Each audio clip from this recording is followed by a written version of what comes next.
الله الكافي ربنا الكافي قصدنا الكافي وجدنا الكافي. Assalamualaikum warahmatullahi wabarakatuh. Alhamdulillahirabbil alamin. Wassalatu wassalamu ala asyrafil anbiya'i wal mursalin wa ala alihi wa sahbihi ajma'in. Apa khabar anak-anak pelajar semua? Ustazah doakan semuanya di dalam keadaan sihat walafiat. Bertemu kita kembali dalam video kali ini yang akan membincangkan berkaitan dengan sumber syariah bahagian 2. Dalam tajuk sumber syariah bahagian 2 ini, Ustazah akan menjelaskan berkaitan dengan ijma', qiyas, ijtihad dan juga mujtahid. Video kedua ini merupakan kesinambungan daripada video pertama iaitu sumber syariah bahagian 1 yang telah membincangkan berkaitan dengan Al-Quran dan juga Al-Hadis. Marilah kita sama-sama menelusuri tajuk seterusnya iaitu ijma', qiyas, ijtihad dan juga mujtahid. Ustazah mulakan dengan sumber yang ketiga iaitu ijma'. Dari sudut bahasa, ijma' bermaksud berazam dan bertekad melakukan sesuatu. Manakala dari sudut istilah, ijma' bermaksud ittifaq. Para ulama mujtahidin dari kalangan umat Islam pada bila-bila masa selepas kewafatan Nabi Muhammad SAW di atas sesuatu hukum syarak. Ittifaq bermaksud sependapat atau sebulat suara.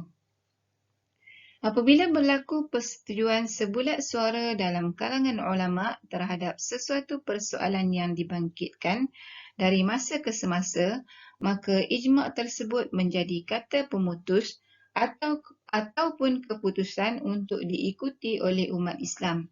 Inilah salah satu cara yang terbuka terus untuk umat Islam menggunakannya bagi menyelesaikan masalah mereka berdasarkan kepada petunjuk Al-Quran. Untuk memahami dengan lebih mendalam, marilah kita melihat beberapa contoh ijma'.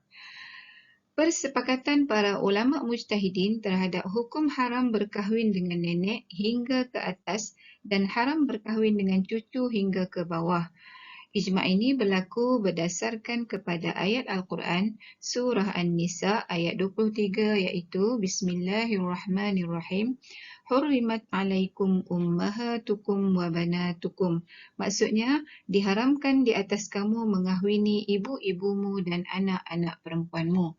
Ulama bersepakat menyatakan bahawa perkataan ummahatukum bermaksud ibu, nenek dan ke atas, manakala perkataan banatukum bermaksud anak perempuan, cucu perempuan hinggalah ke bawah.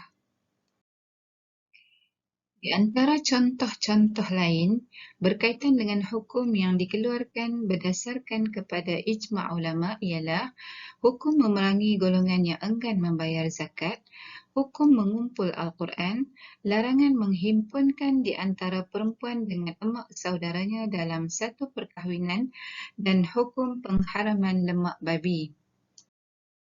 Sumber yang keempat ialah Al-Qiyas.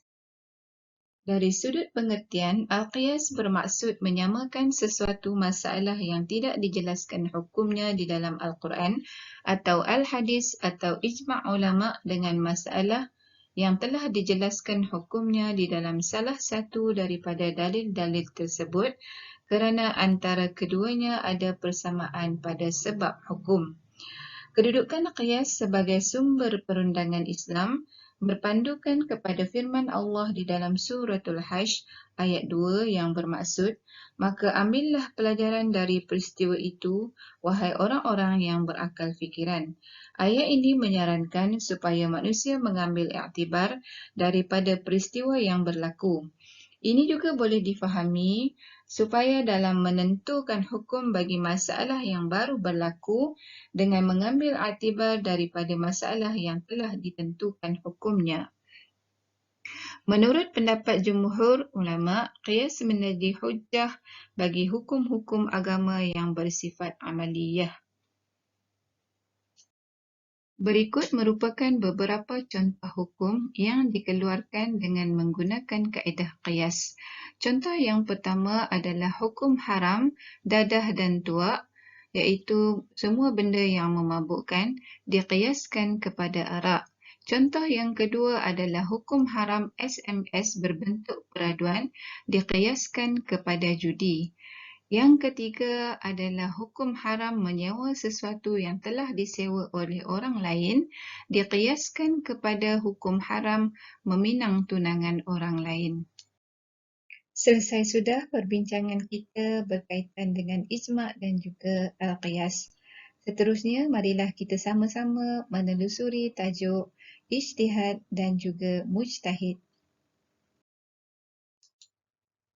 Islam merupakan syariat yang sifatnya bersesuaian di semua tempat dan semua keadaan. Ijtihad merupakan suatu lapangan yang luas yang tidak dapat dinafikan pensyariatannya di dalam Islam dan ia merupakan sesuatu yang amat penting dalam pembinaan hukum Islam. Definisi ijtihad. Ijtihad bolehlah didefinisikan sebagai menggunakan kepakaran ilmu untuk mendapatkan hukum syarak berbentuk amali dengan cara istinbat, iaitu mengeluarkan hukum daripada dalil dan sumber syarak. Ijtihad juga bolehlah diertikan sebagai mencurahkan sepenuh tenaga untuk mendapatkan hukum syarak yang berbentuk amali dengan menggunakan dalil syarak.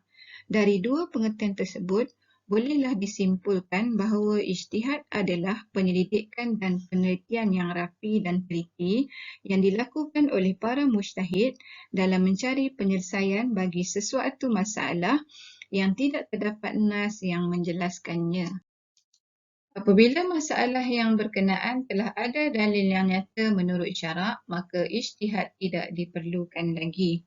Contohnya, hukuman bagi penzina telah dinyatakan dengan jelas di dalam surah An-Nur ayat 2. Bismillahirrahmanirrahim. Az-zaniyatu waz-zani fajlidu kulla wahid minhuma mi'ata jaldah.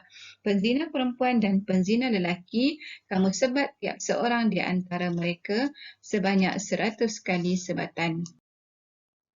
Hukum berijtihad adalah harus berdalilkan hadis riwayat Muaz bin Jabal ketika beliau diutus oleh Nabi SAW ke Yaman sebagai Gubernur, bahawa beliau akan berijtihad sekiranya tidak ada hukum dalam Al-Quran atau hadis. Nabi sendiri juga menggunakan ijtihad dan qiyas untuk mengeluarkan hukum yang tidak ada wahyu tentangnya. Melalui ijtihad, hukum Islam terus berkembang sesuai dengan masa, tempat dan keadaan. Walaupun hukum berijtihad adalah harus, tetapi keharusan berijtihad bukanlah terhadap semua hukum syarak. Perkara yang boleh diijtihadkan adalah yang pertama, hukum syarak yang tidak terdapat dalil qat'i. Hukum syarak yang sudah ada dalil qat'i seperti kewajipan solat, puasa, haram berzina dan lain-lain sudah tidak boleh diijtihadkan lagi. Yang kedua adalah hukum yang ada padanya nas-nas yang dhanni. Contohnya, ayat wamsahu biru'usikum di dalam suratul Maidah ayat 6. Ayat tersebut adalah dalil dhanni kerana berkemungkinan memberi maksud diwajibkan menyapu keseluruhan bahagian kepala atau berkemungkinan hanya sebahagian sahaja. Yang ketiga, bidang yang boleh diijtihadkan adalah isu atau perkara-perkara baru yang tiada penjelasan hukum syarak. Ijtihad dalam erti kata curahan usaha dan tenaga yang bersungguh-sungguh untuk mengistimbatkan hukum syarak hanyalah dikhususkan kepada ulama mujtahid yang berkelayakan sahaja. Siapakah ulama mujtahid? Ulama mujtahid ialah pakar dalam urusan syarak, Quran, hadis dan bidang yang dikhususkan terhadap isu yang dibincangkan. Seseorang mujtahid mestilah memenuhi syarat-syarat berikut. Yang pertama, mestilah menguasai bahasa Arab dengan baik dari segi tata bahasa dan kefahaman seperti nahwu, sorof, balaghah, adab, ma'ani dan bayan.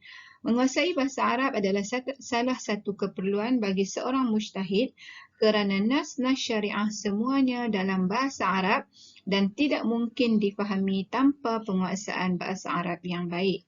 Yang kedua, mengetahui selok-belok Al-Quran.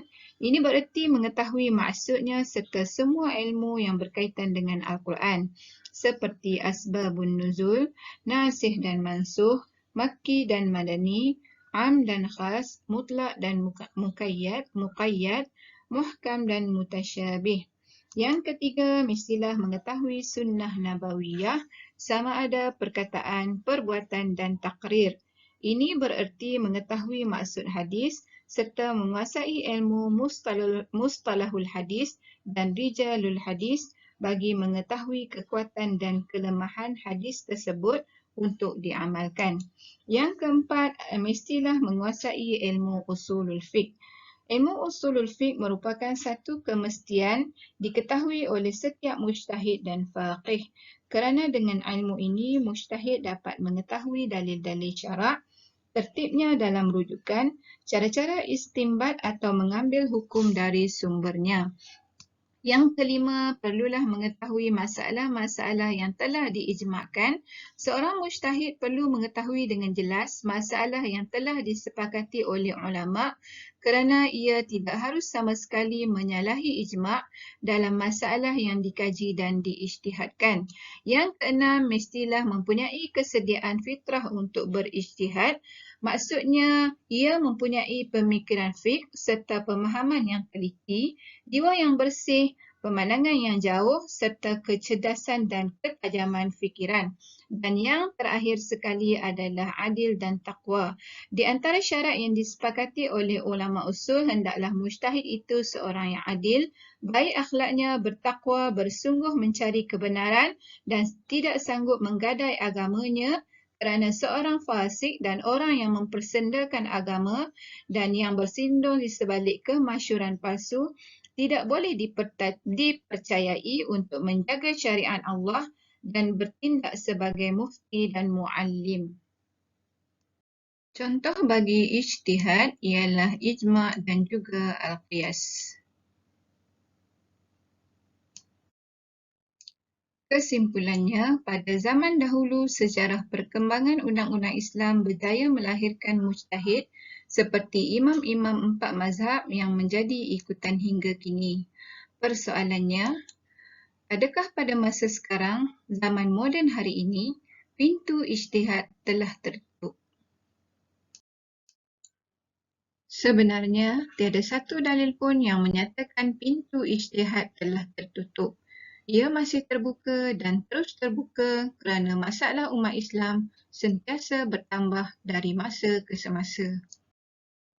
Jika dipandang semula kepada sumber-sumber perundangan Islam keseluruhannya, dapatlah dilihat secara sekilas pandang bahawa di dalam Islam telah lengkap sempurna segala bidang hukum yang diperlukan oleh manusia.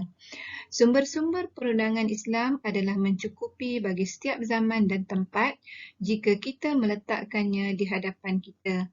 Al-Quran dengan kitab-kitab tafsirnya, kitab-kitab hadis dengan segala syarah-syarahnya, persoalan-persoalan fiqh yang telah diijma'kan oleh ulama'-ulama' dari pelbagai cabang dan mazhabnya, dan segala kitab-kitab fiqh yang ada, maka sudah tentu kita akan yakin bahawa segala-galanya telah lengkap sempurna. Perbendaharaan hukum Islam tidak akan lenyap dan luput selama-lamanya. Sekian sahaja untuk video kali ini. Wassalamualaikum warahmatullahi wabarakatuh.